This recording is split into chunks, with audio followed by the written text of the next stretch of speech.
শাওয়াল মাসের রোজার ফজিলত নিয়ে আজ আপনাদেরকে আমরা জানাবো। এটা গুরুত্বপূর্ণ একটা বিষয়। শাওয়াল মাসের রোজার অনেক ফজিলত রয়েছে। এই বিষয়ে আমরা যদি মুসলিম শরীফের 1164 নম্বর হাদিস শরীফে যাই, তাহলে রাসূল সাল্লাল্লাহু আলাইহি ওয়াসাল্লাম থেকে একখানা হাদিস আমরা পাই। রাসূল সাল্লাল্লাহু আলাইহি ওয়াসাল্লাম ইরশাদ করেছেন, মান সামা রমাদানা ফাআতবাআহু সিত্তাম মিন শাওয়াল কাসিয়ামিদ দাহার।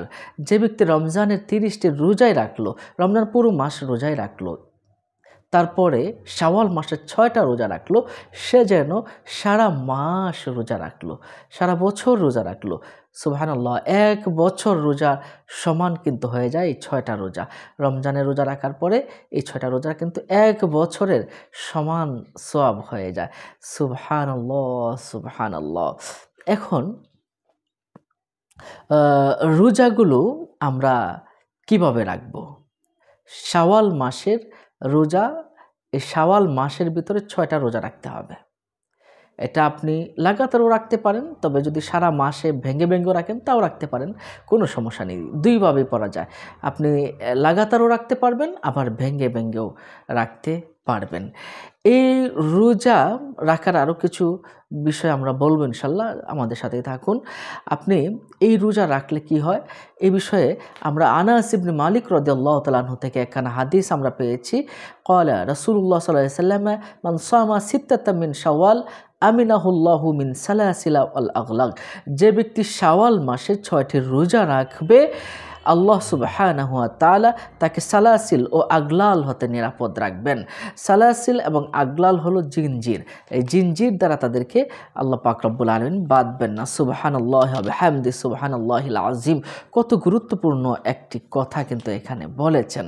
এছাড়াও যে ব্যক্তি শাওয়াল মাসের 6টি রোজা রাখে, রাসূল সাল্লাল্লাহু আলাইহি ওয়াসাল্লাম বলেছেন, তার আমল নামায় 1000 রোজার সওয়াব আল্লাহ সুবহানাহু ওয়া তাআলা তার আমল নামায় লিখে দেন।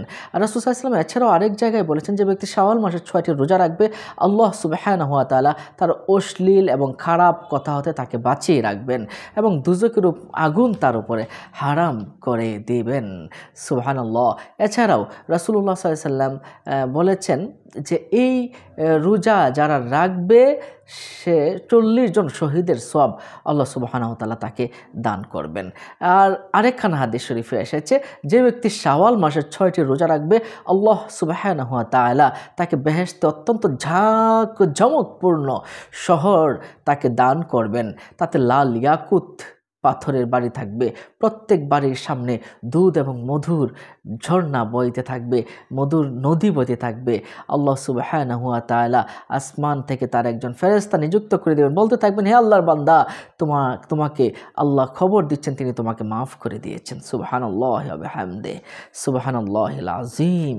তাহলে আমরা এই শাওয়াল মাসের রোজার ফজিলত নিয়ে কিন্তু আমরা জানলাম। এখন আমরা জানবো যে এই রোজাটা কি ধারাবাহিক রাখতে হবে কিনা। না, ধারাবাহিক রাখতে হবে না, আপনি যে কোনো সময় রাখতে পারবেন।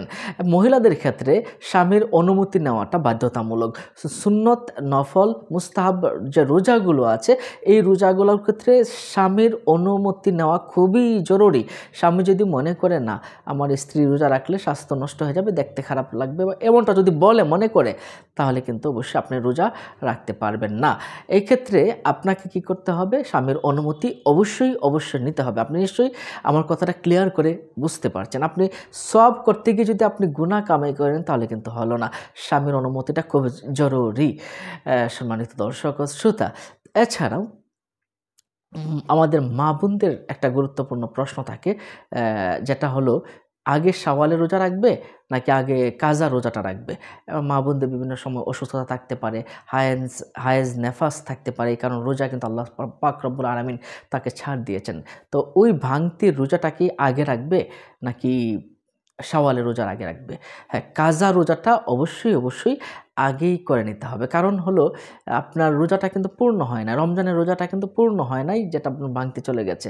সুতরাং আপনাকে আগে রমজানের রোজাটা পূর্ণ করতে হবে, অর্থাৎ কাজাটা আগে আদায় করতে হবে। আল মুগনির 440 নম্বর ফতোয়াতে কিন্তু এই বিষয়টা এসেছে। এছাড়াও আপনি যদি একসাথে শাওয়ালের এবং কাজার রোজাটা যদি আদায় করেন, তাহলে কিন্তু কাজা কোনোটাই আদায় হবে না। কাজা রোজা আদায় হবে আগে, তারপর শাওয়ালের রোজাটা কিন্তু হলো না। তাহলে বিভিন্ন ফতোয়ার কিতাবে এসেছে যে আপনি শাওয়ালের রোজা এবং কাজা রোজা একসাথে রাখতে পারবেন না। সম্মানিত দর্শক ও শ্রোতা, তাহলে আমরা আজকে শাওয়ালের রোজার ফজিলত এবং আমল নিয়ে আমরা জানলাম। আপনাদের কোনো প্রশ্ন থাকলে আমাদের কমেন্ট বক্সে প্রশ্ন করতে পারেন। ভালো থাকুন, সুস্থ থাকুন। দেখা হবে পরবর্তী ভিডিওতে। আসসালামু আলাইকুম ওয়া রাহমাতুল্লাহ।